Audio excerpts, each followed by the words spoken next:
Hi, in this video I would like to show you what a responsive website is. Now, if I take my cursor and I just move it over to the right edge of the browser and I pull it in so that I'm narrowing the screen width, you're going to notice at a certain point all the elements on the page, the text, the buttons, they all start to reconfigure themselves, change size, change their layout.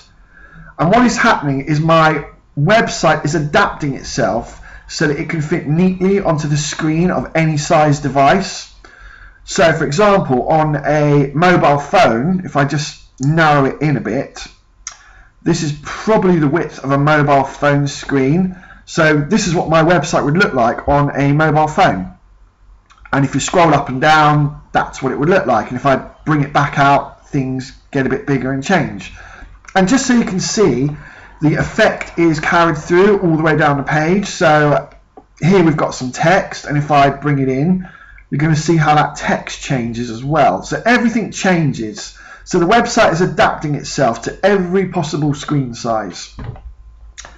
Something else I would like to point out, which is a very common feature on responsive websites, and that's the way the menus work at the top.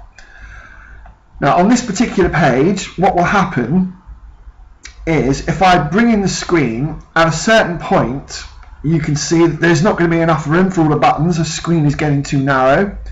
So as the screen gets too narrow, what happens is all the buttons disappear and they're replaced by these three bars. And you may have seen this on a lot of websites when you look at them on mobile phones.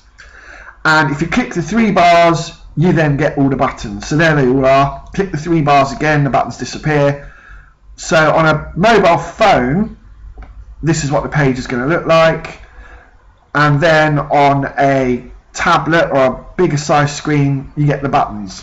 And also, I would point out on this page, on the right hand side, we've got these logos and we've got this guy holding my telephone number. But obviously on a phone, the width is such that there's not enough space to fit these things side by side. So when we get to a certain width, you can notice these bits here and the guy, they disappear. But then they're not gone for good. They've actually just changed their position, so they now appear underneath here. So everything on the page is changing itself to fit the screen. Now, one other thing I would like to talk about is the general design style of responsive websites. There seems to be some kind of standardization. They're all designed in the same kind of way. Now basically what you kind of have is you have your links at the top of the page and maybe a phone number and maybe a logo. Then you have this big area in the middle that fills the whole width of the screen, and usually that will be either a big image or a few words, as I've got here. And then everything is in rows, so you'll have a row with something in it, then another row. In this particular row I've got my portfolio, then you have another row and then another row. So there's a lot of rows, a lot of scrolling to get to the bottom of the page. And I'll show you some more examples. These are other websites I've done. So this is a lie detection company website. Same again, you've got just basic links and a logo, a big kind of image in the middle. This particular image happens to move, and then everything's in rows, so you have to scroll and scroll and scroll. And you can see again, I'll just show you how this collapses down. So if I pull it across, you'll notice the menu links, and then at a certain point they'll disappear. And you get the three bars, and obviously you can click on that and they appear. And I will show you one more example. This is a website I did called joltservices.com. Again, you can see the layout is kind of similar. So it's just a menu at the top and then a big image that fills the screen, and then everything is in rows, and you scroll and scroll to get to the bottom. And again, I'll show you how this menu kind of collapses. So we narrow it all in, and then the menu disappears and you've got the three bars. And again, everything on this website, so if I go to this page for example, here we've got three boxes, but if you were to view this page on a mobile phone, you can see the boxes start to change, and that's actually how you would see it on a mobile phone. But on a desktop it goes back to being like that. So that is pretty much what a responsive website is.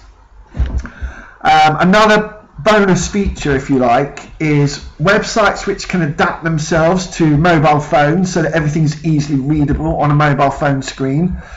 That type of website is heavily favored by Google. So if you have this type of a website, you probably will get some kind of a reward from Google, and your website will feature higher up in the search results, which is what everybody wants. Yeah, so that's basically it. Now, I'll be totally honest, this kind of website does require a bit more work. It's a bit more involved. So I do charge a little bit more to make responsive websites, but it's definitely worth it. So if you would like to have something like this, please visit my website by clicking on the link below in the description, and I'll be happy for you to contact me and we can discuss your requirements. Thank you very much.